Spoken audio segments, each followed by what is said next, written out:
Les Saint-Émilion sont des vins recherchés, comme le Château Trianon, un grand cru extraordinaire qu'on partage avec joie parce qu'il nous fait voyager jusqu'aux plus belles terres bordelaises. Château Trianon, sublime vin d'exception.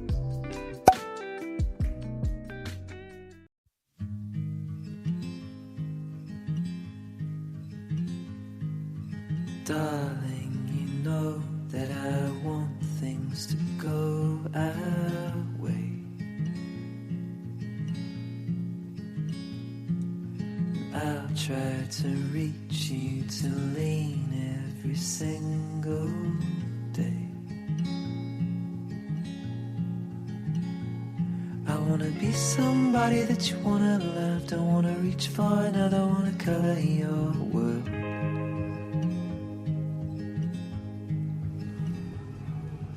Je suis très heureux que vous soyez là. Je vous invite. On part ensemble. On part pour Paris. Nous arrivons à Paris, mais c'est pas le but de notre voyage. On arrive à Paris ensemble et là, on va se louer une voiture. On va prendre l'autoroute A6.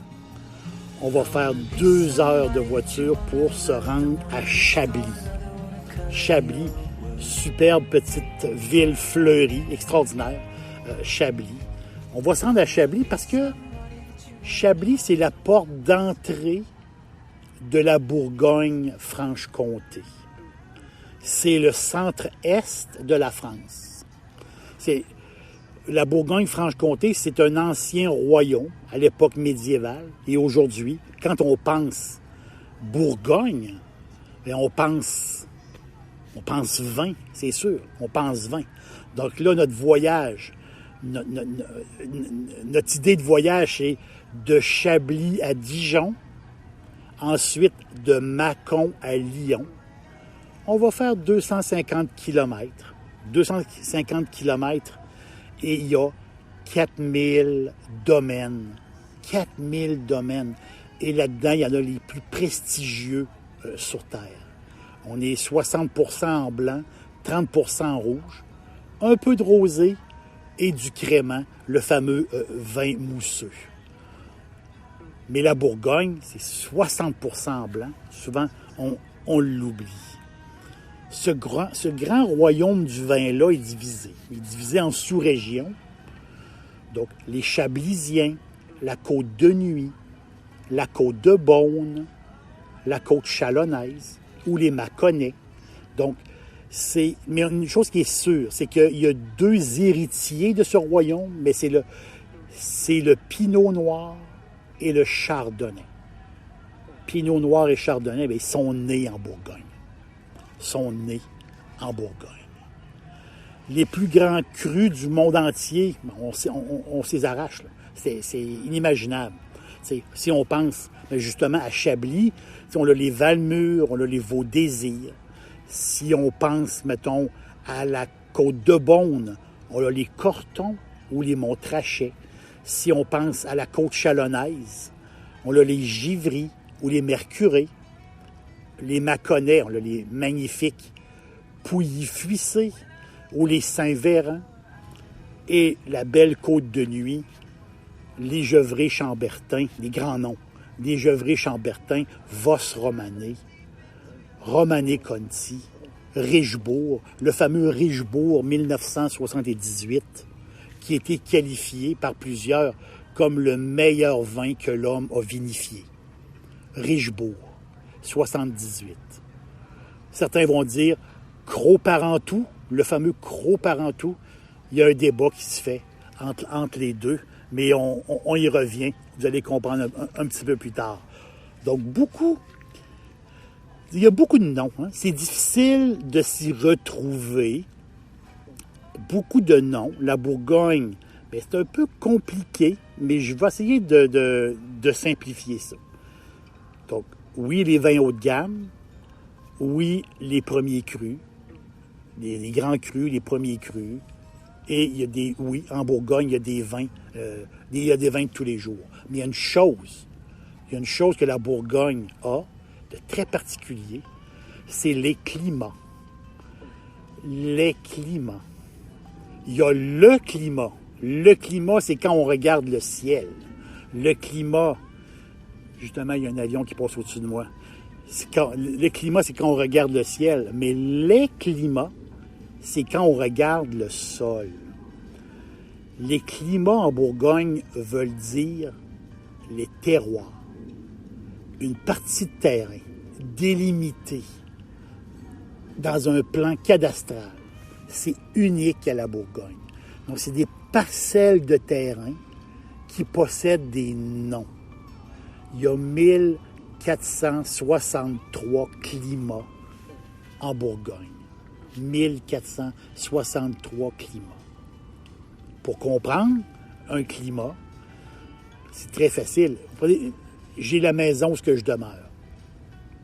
Le devant de ma maison est situé au sud-est. Donc, le devant de ma maison, j'ai un sol sablonneux et j'ai beaucoup de soleil jusqu'à 14 heures l'après-midi, l'été, quand il fait très, très beau.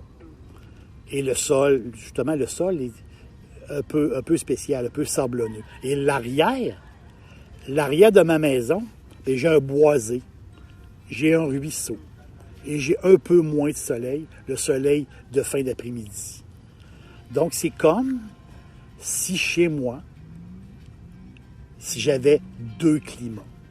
Si je mets des pieds de vigne de pinot noir à l'avant de ma maison et je mets des pieds de vigne de pinot noir à l'arrière de ma maison, c'est la même vigne, elle va être travaillée de la même façon, mais au bout du compte, il va y avoir une différence parce que c'est deux sols différents, c'est deux lumières différentes, c'est deux chaleurs différentes aussi, parce que mon boisé à l'arrière, si je m'assois dehors l'été en début de nuit, ça peut être plus frais à cause du boisé, à cause du ruisseau, ce que j'ai pas en avant. Donc chez nous, dans mon quartier ou chez nous, sur mon terrain, c'est comme si j'avais deux climats. Donc c'est comme ça qu'il faut voir. Donc dans toute la Bourgogne, il y a 1463 climats. Et là, c'est possible. Et là, c'est là que ça se complique. C'est que si moi, je me transforme en vigneron et je décide de faire du vin. Donc, je vais faire une cuvée.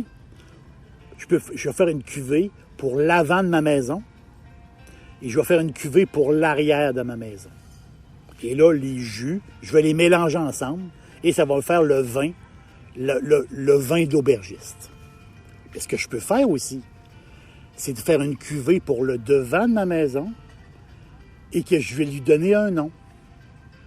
Et une cuvée pour l'arrière de ma maison et je vais lui donner un nom. Donc, c'est le même terrain, mais c'est deux climats différents. Je rajoute une difficulté. À l'arrière de ma maison, j'ai mon climat. Mais mon climat, c'est mon terrain, il s'allonge. Et là, ce n'est plus mon terrain, c'est mon voisin. Et donc, lui, mon voisin, aussi a la même sol que moi, a la même argile, a le même boisé et a le même ruisseau. Et lui aussi fait du vin. Donc, on peut avoir deux noms. Donc, si je prends la cuvée aubergiste avec mon climat que je vais nommer, mettons, arrière de maison, et mon voisin d'à côté, lui, il s'appelle Paul. Mais Paul, il a son nom, et lui aussi va avoir le climat arrière de maison. C'est un peu comme ça. Les climats, ils n'appartiennent pas à une maison, ils peuvent appartenir à plusieurs maisons. Ça a l'air un peu compliqué, mais c'est ça la beauté de la Bourgogne. C'est vraiment, vraiment la beauté de la Bourgogne. Je donne un exemple ici. La maison Drouin. Maison de Drouin qui est une grande maison. Et je prends au hasard. Je pige au hasard dans 1463 climats bourguignons. J'y vais au hasard. Clos des Mouches. Clos des Mouches, qui est un climat. C'est le nom d'un climat. C'est le nom d'une parcelle de terrain. C'est une assez grand, c'est assez grand, une grande parcelle de terrain. Et Clos des Mouches, on l'appelle Clos des Mouches, c'est simple. Clos, parce que quand on dit clos, c'est une parcelle de terrain qui est délimitée par des murs de pierre. Donc, ils ont enlevé, avec les années, ils enlevaient les pierres des terres et ils faisaient des murs avec.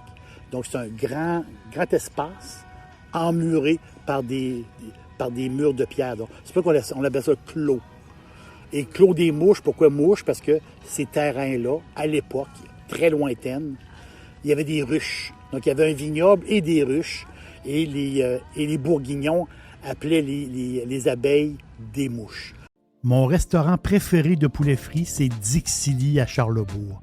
C'est tout à fait extraordinaire.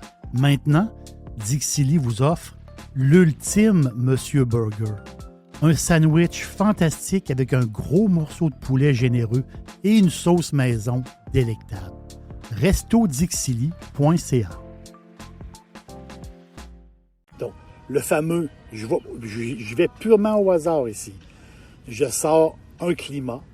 Clos des Mouches, c'est le nom du climat. Donc, je repars.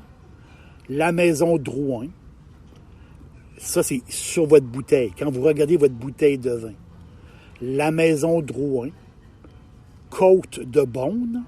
Ah, on est dans Côte de Beaune. Et on est à Clos des Mouches. C'est un pinot noir.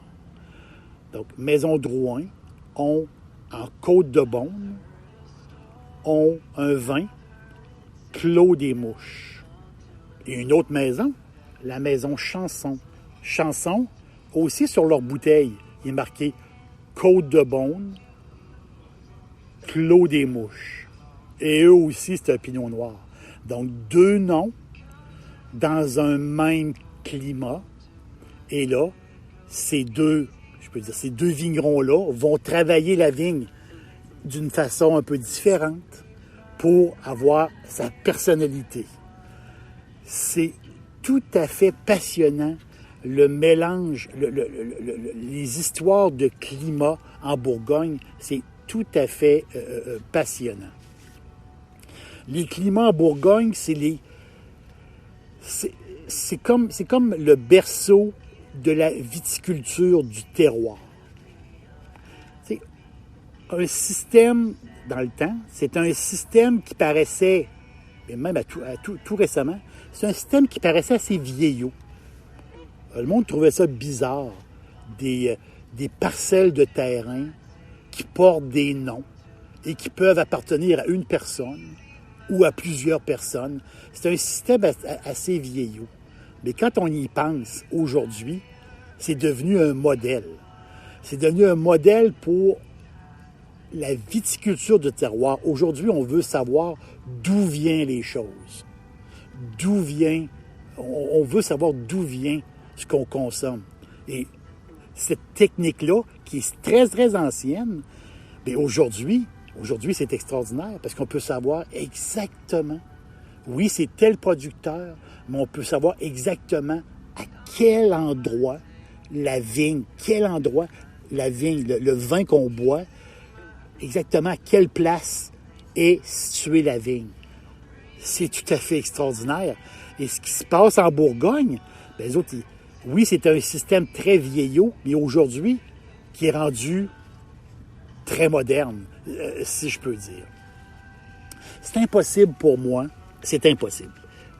de vous parler de la Bourgogne sans vous parler de Henri Jaillé. Henri Jaillé, un vigneron, possiblement un des plus grands vignerons qui a passé. Ce gars-là il est décédé en 2006, à l'âge de 84 ans. Lui, c'est un enfant de la Vosse romanée. Il est né dans ce secteur-là. Et Jaillé, il a étudié à Dijon pour être énologue. C'est un gars de la terre, c'est un farmer, carrément, c'est un farmer du vin. Et lui, il a hérité de sa famille, après être sorti de l'école, il a hérité de sa famille de 3 hectares de vignes, et c'est un peu tout ce qu'il y avait. Là, on est dans les années 50. Jaillé, il a fait des nouvelles techniques de vinification. Et Jaillé, son vignoble, il l'a travaillé et en a fait une légende. Aujourd'hui, il l'appelle, il est décédé, mais il l'appelle le paysan intellectuel. C'est un peu comme ça qu'il l'appelait. Et Jaillé, c'est lui qui a fait des plus grands vins de l'histoire de la Bourgogne.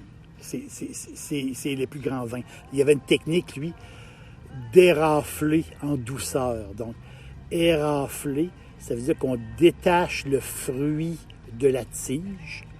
Donc, la tige, la grappe, si je peux dire, donc du vin, la rafle, on appelle ça la rafle. Donc, érafler, enlever, c'est très, très délicat, enlever les fruits de la tige, de la rafle, qui ait le moins de débris possible pour que la fameuse sève qui reste ne donnera pas un goût herbacé au vin. C'est la technique Jaillé. C'est une technique très méticuleuse qui, on va le dire, cette technique-là, qui est une des plus reconnues pour faire des grands vins, c'est de l'artisanat, carrément. C'est de l'artisanat.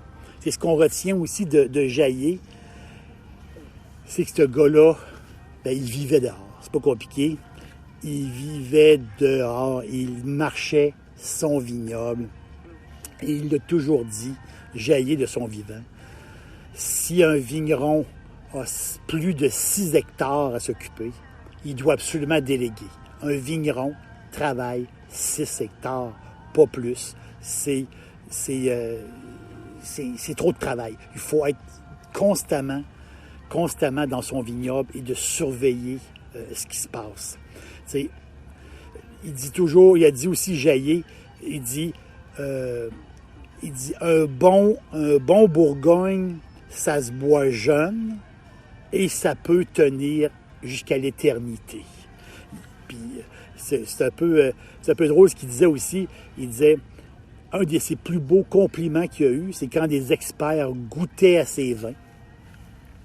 Et quand le vin était jeune, les experts pensaient que son vin était vieux. Et quand les experts goûtaient à son vin vieux, ils pensaient qu'il était jeune. Donc, il pouvait, ses vins étaient toujours parfaits, je peux dire. Il était toujours parfait. Et pour comprendre Jaillé, on est dans les années 50. Et lui travaille sur le climat de Richebourg. Il travaille sur le climat de Richebourg, cette parcelle de terrain-là. Et un peu plus haut, à un moment, quand on regarde un petit peu à l'horizon, il y a une autre parcelle de terrain, un peu tout croche, un peu délaissé. Quelques vieux pieds de vigne qui sont là. Ça faisait des décennies et des décennies qu'il ne se passait rien sur cette parcelle de terrain-là. Pourquoi? Parce que c'était un sol dur, caillouteux. C'était un sol qui était en pente. Il n'était pas intéressant à travailler. Et c'était un sol qui avait été... c'était un secteur qui avait été abandonné. Jaillé a mis des années et des années. Il a défriché ce coin de terre-là à la dynamite. Il a travaillé pour arriver en 1978, près de 20 ou plus de 25 ans plus tard, pour sortir de là un vin de qualité. Aujourd'hui, cette parcelle de terrain-là que personne ne voulait, aujourd'hui, on l'appelle le Cros Parentou. Je vous l'ai dit tout à l'heure. Est-ce que le Cros-Parenteau est le meilleur vin de tous les temps? Possiblement que oui. C'est 1 hectare de terrain seulement, qui donne quoi? 3 à 4 000 bouteilles qui se détaillent au moins 1 000 $ chaque. Et ça, c'est 1 000 $. Ça, c'est des bouteilles d'aujourd'hui. Les bouteilles signées Jaillé, ben, c'est des bouteilles qui se vendent à l'encan. Personne ne peut se payer. Ces bouteilles-là, c'est possiblement le meilleur vin au monde. Je vous dis à bientôt, mais avant, je veux pas briser votre porte-monnaie, ni le mien. On ne peut pas se payer ces grands crus-là, mais quand même, on peut trouver en Bourgogne des vins tout à fait extraordinaires. Oui, un petit peu plus cher qu'on est habitué de payer, mais on peut avoir quelque chose de vrai. C'est un cadeau qu'on peut se faire, vraiment extraordinaire. En rouge, j'en ai un pour vous, de Didier Ercker. Didier Ercker, on est ici en côte chalonnaise. C'est un givry, premier cru. Et le climat, les bois chevaux. C'est le nom du climat. Les bois chevaux, cette parcelle de terrain-là. Didier Ercker, côte chalonnaise. Givry, premier cru. Les bois chevaux. C'est tout à fait extraordinaire. Un pinot noir goûteux, avec une belle intensité, un petit côté cuir, magique, extraordinaire, fantastique. Et mon eau de vin, de Jean-Marc Brocard, un Chablis premier cru. Et le climat, Vaudevey, V-A-U-D-E-V-E-Y. Ça, c'est le nom du terrain, de la parcelle, le climat, Vaudevey. Donc, une robe pâle. Il y a même des reflets, comme des reflets argentés. Magnifique. En bouche, un petit côté nectarine, un côté très minéral. Incroyable. Un grand chardonnay. Un premier cru, mais quand même qu'on peut se payer. On est capable de se payer. C'est un beau cadeau qu'on peut se faire. Jean-Marc Brocard, Chablis premier cru, climat Vaudevey. Vous allez triper. Je vous dis, vive la Bourgogne. Vive la Bourgogne avec ses climats. Et vive la vie.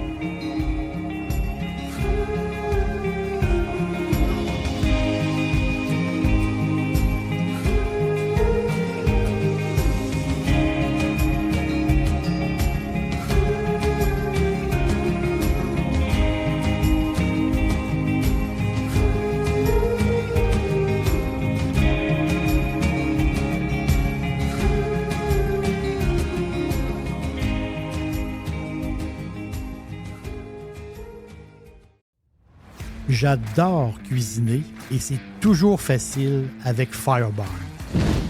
Les sauces barbecue, les épices, les condiments, comme la meilleure moutarde baseball. Et j'ajoute toute la gamme des sauces piquantes. Tous les jours, c'est parfait en supermarché ou sur firebarns.com.